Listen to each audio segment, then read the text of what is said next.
series here twice in every month and to bring awareness on Tibet's history, culture, environment, and the Tibetan current situation in and out of Tibet. And it's my pleasure to introduce to you our guest speaker, Mr. Tempa Gyaltsen, and he's Mr. Tempa Gyaltsen, who was born in Tibet, born and raised in Tibet, Kanze area, and there in Tibet, as you all know, Tibet is considered as the largest, highest, and youngest plateau in the world, and the natural beauty of Tibet is awe-inspiring, and Mr. Tempa Gyaltsen, our speaker, is fortunate enough to be born and raised there in Tibet, and so his childhood has been spent there in the beauty of Tibet's nature, and so his love for nature and environment started right from his childhood, and due to Chinese invasion and lack of education opportunities, he fled Tibet and came to India in the year 1993, and here he did his schooling in International School of in Uti, did his major in geography, and then he did his BA degree majoring in Tibet's history in Sara College for Tibetan Higher Studies, and currently he is working in Central Tibetan Administration, Environment and Development Desk. So today he will be speaking on mining versus sacred mountains, so to give you a clear picture on what is happening in Tibet regarding environment. So please join me in welcoming Mr. Tempa Gyaltsen. Thank you.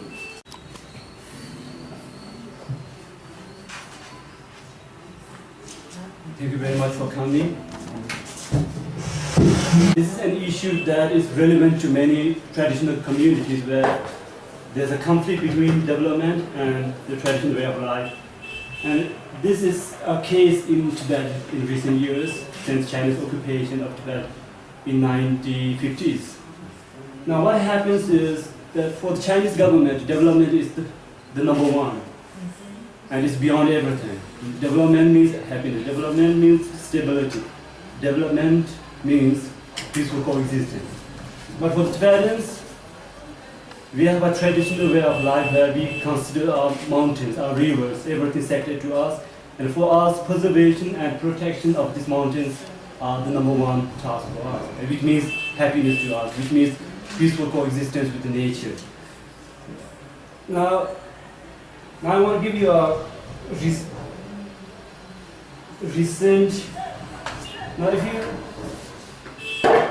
Tibet has the Buddhist religion of Tibet, which existed since as early as 8th century BC. We had a indigenous religious before the Buddhist arrival in Tibet, where this Buddhist, this Buddhist religion, which consider, you can see here, like, nature as the god itself, because according to Buddhist religion, we have like water god, mountain god, river god, tree god, everything.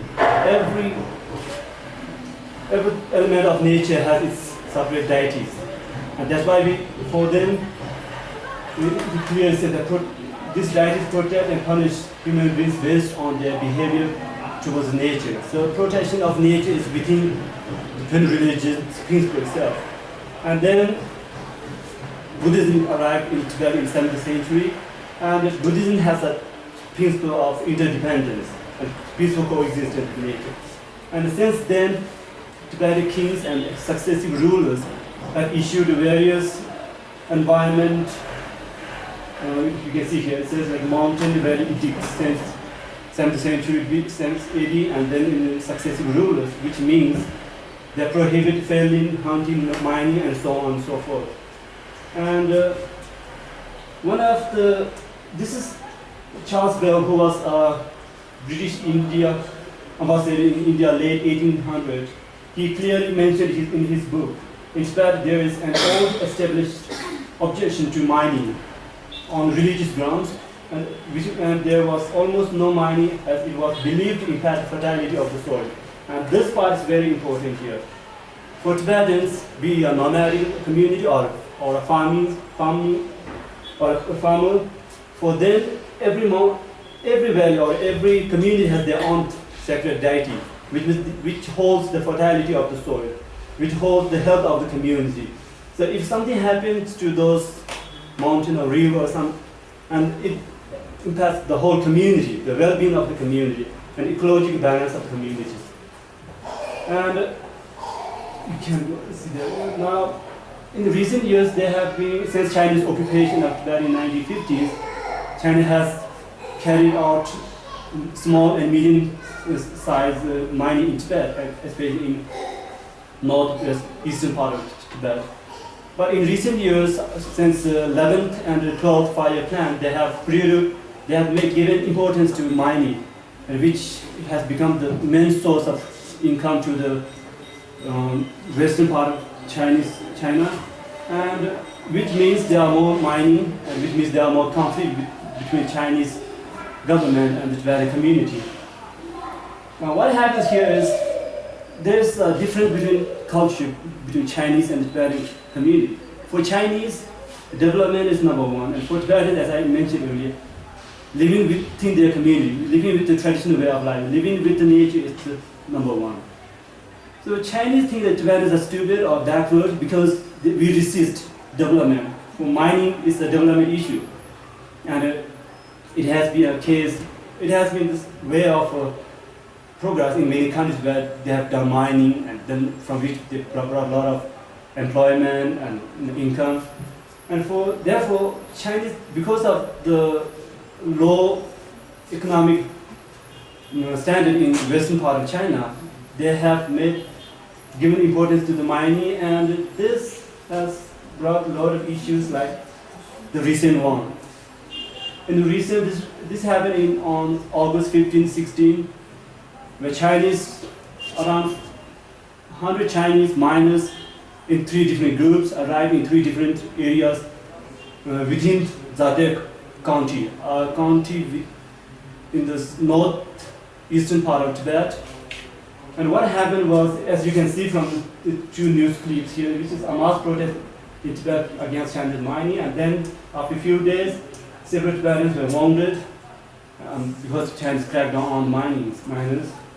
And the problem is this. This is a very important mountain, sacred mountain for the Tibetans, and especially those within that area. And it's called,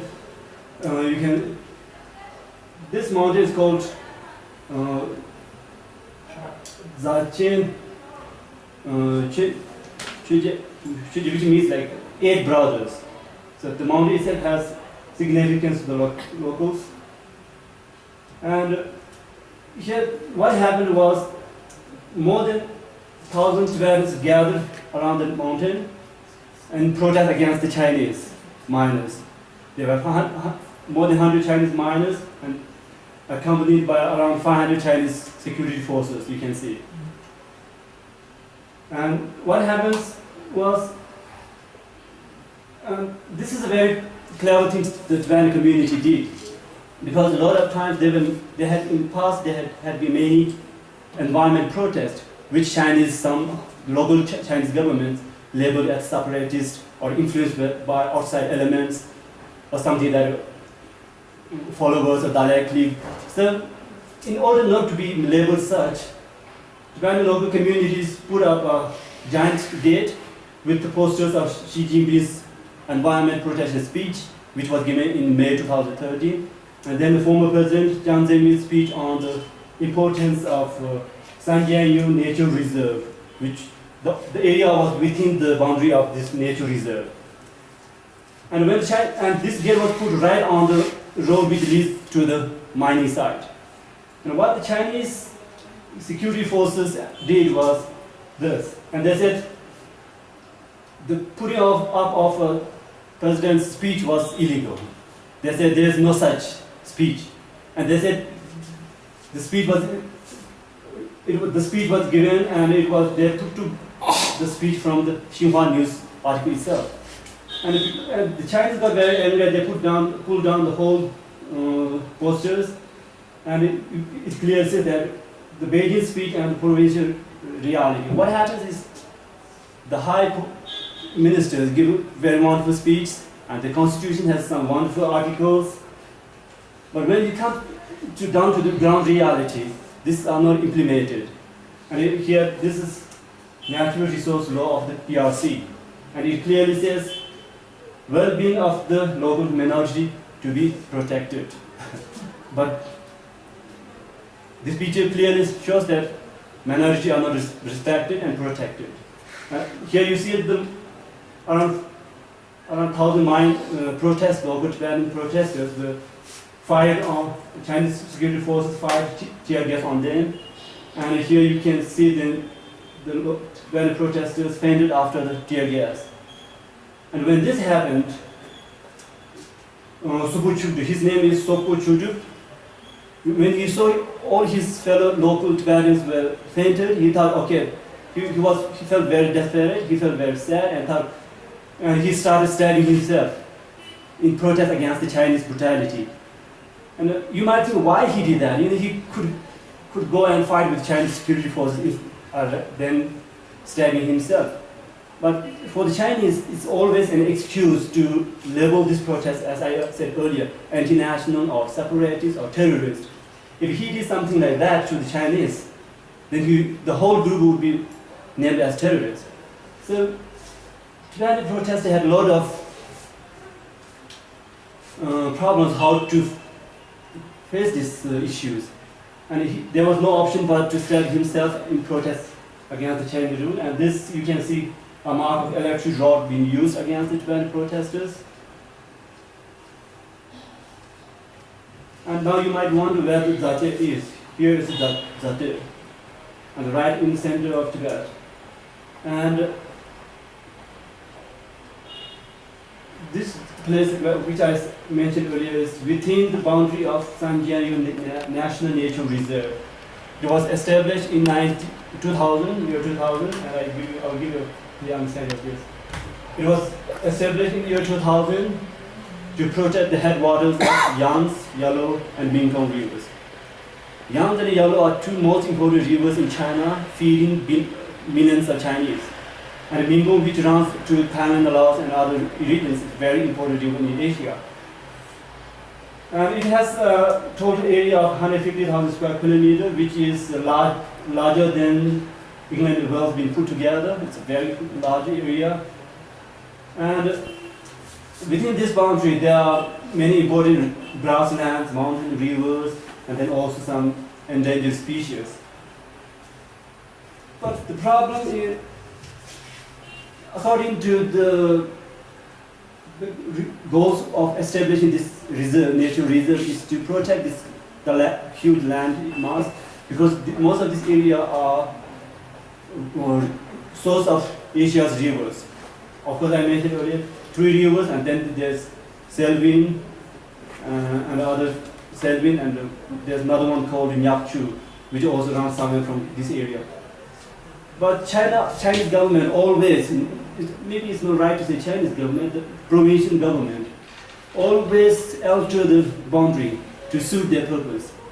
And in recent years, there have been news where the provincial government brought in the mining company, a big mining company. They had to mine within this boundary.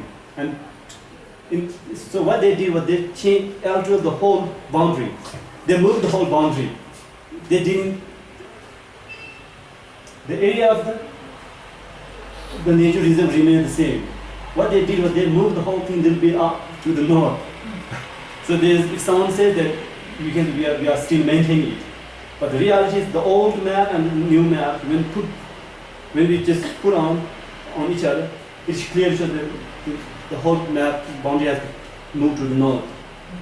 So there have been a lot of cases where the speech and the laws have been violated by Chinese government officials and mining companies. And the problem with mining in Tibet is that these mining companies, they get the provincial or the local government's support, and they are always accompanied by security forces. So it's very difficult to protest against them or protect the sacred mountains or the environment within Tibetan localities. And now this There were three in the recent news in that very area where what the protest occurred on August 15, 16, and 16. This Gyaltsen and other, which is clearly mentioned within the 71 townships of the Sanjay National Nature Reserve. It's clearly mentioned here. These are the two areas where the China tried to mine and where the Tibetans protested in the recent days. And there have been similar issues before. It's not just the once or twice. There have been many issues in past, and these are few protests that came out in the news that we know of. And this is in 2010. A mining happened in Peiyu, in the eastern part of Tibet, where 3 Tibetans were killed and 30 others were injured. And instead of punishing the police official who fired on Tibetans, many Tibetans were arrested and said the police fired for their on defense. So there are always excuses that always put the blame on Tibetan community or Tibetan local protesters. And then there's another issue which happened on January 2012, and this is one of the most important sacred mountains in the eastern part of Tibet. It's called Kawakapu, a very important mountain in the easternmost end of the Tibetan plateau. And in 2012, January 2012, Chinese mining company came and blasted a few areas here. And the local community, because it is one of the most important pilgrimage sites, and thousands of the Tibetan local communities gathered here to protest. And then also there were many Tibetan intellectuals who wrote about it, and it came out in the article in the blogs or other newspapers. And we also got one of the blog Tibetan inside Tibet who wrote about this and came out in this. We used his article and made it known to others, pass it to the international media. And somehow, because of that huge local protest and international pressure, they were able to block it. It was a success story, and so the whole mining was stopped in the year 2012. And we are not too sure if it might come back again or not. Then this happened in August 2012 in Mount Shakti, which is in Kamlhato. And what happened here was they did not mine it, but they did a preliminary survey of the locality and found a lot of minerals there. And then Chinese officials came thrice in this area. Because local Tibetans were protesting against it, they gave a final word saying that you cannot protest anymore. Now we are coming, and if you do that, you will be arrested or punished or labeled as separatist, something that they always do. And this is a recent one on May 24, 2013 at Nahan Zamba, a sacred mountain, Nahan Zamba. This is the mountain. And this is one of the largest gathering of protesters. Around 5,000 Tibetans from different nomadic communities gathered here. And this is the same picture to protect their sacred mountain.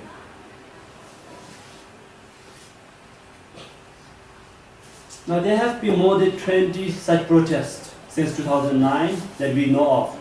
And there have been many more isolated, small-scale protests in most parts of Tibet.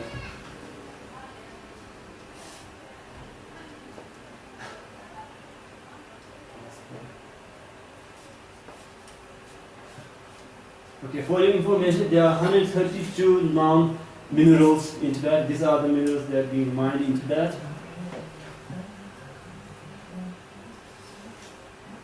Now, why it is so important? And in the recent protest, Tibetans always have a slogan saying that we are protesting not just for our own sake. We are protesting because we want to we are protesting for the sake of whole of Asia or the whole of the world. Now we might wonder why is that? How is that? And this is the one reason why.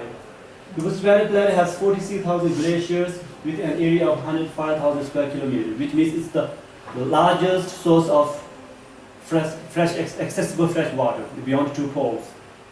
And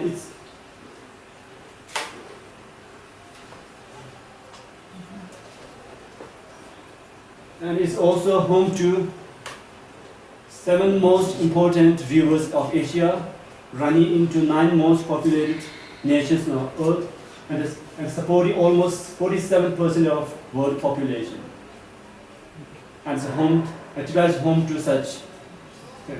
And most of the minings and protests happening in these areas, where you can see Selbin, Yans, Yellow, Mekong, and these are source of these rivers. And most of these rivers, the source of these rivers are Tibetan glaciers and permafrost. 70% of Tibetan plateau is covered under permafrost. I'm sure many of you know what is permafrost. It's a frozen ground. Because of the high altitude and cold weather, Tibetan plateau has a huge permafrost presence. And the problem with mining is when they do mining, the melting of permafrost is always quickened or disturbed by the mining, which means source of some of large rivers might slowly dry up. If that happens, then it will affect the whole of Asia.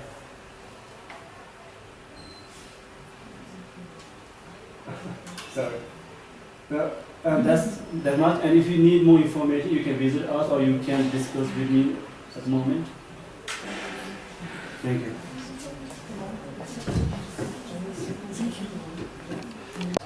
Because the problem with the rivers that Yeah. can affect a lot of countries. Yeah. What is the international community opinion about that? Especially the South Asian countries are very worried about this because China has been building a lot of dams, then huge large-scale mining going on into that, and agreement between the Chinese government and other South Asian countries because China refused to sign any agreement because they always have an upper hand when it comes to water because Tibet is under Chinese rule and Tibet is the home to almost all Asian rivers. So they always keep it as a bargaining chip or upper hand. And also another reason is that China has a habit of building a lot of dams. And as earlier in 1950s or 1949, there were only 20 large dams, and as of now, there are more than 2,000 large dams being built in the whole of China, and many are within the Tibetan inhabited area. So China refused to sign agreements, but at the same time, China also gives kind of assurance to the other nations saying that they will respect their anxiety because China built a few dams on upstream of Yamantsambo, Brahmaputra, which runs into India and Bangladesh. And what China said was they were not building dams on the actual river. They were building dams to the rivers that are the tributary of the rivers. But it's the same because if you build dam on any other river, if it's slow, basically it naturally affects the whole river itself. So it's difficult. And a lot of South Asian countries are pressuring China on this issue.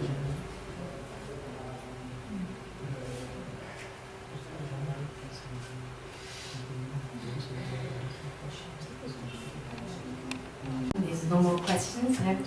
So before I conclude, I would like to thank our guest speaker, Mr. Tempa Gyaltsen, for sharing his valuable information to us and giving us a clear picture on the environment destruction happening in Tibet. So I just would like to read His Holiness the Dalai Lama's message on World Environment Day. Destruction of nature and natural resources results from ignorance, greed, and lack of respect for the Earth's living things. So it's high time we stand up for the cause of environment. And so before I conclude, I would like to thank each and every one of you for coming here and spending your time here and participating in this session. Thank you so much. We have refreshment ready there. And as a token of appreciation, I would like to present to him white scarf. Thank you so much.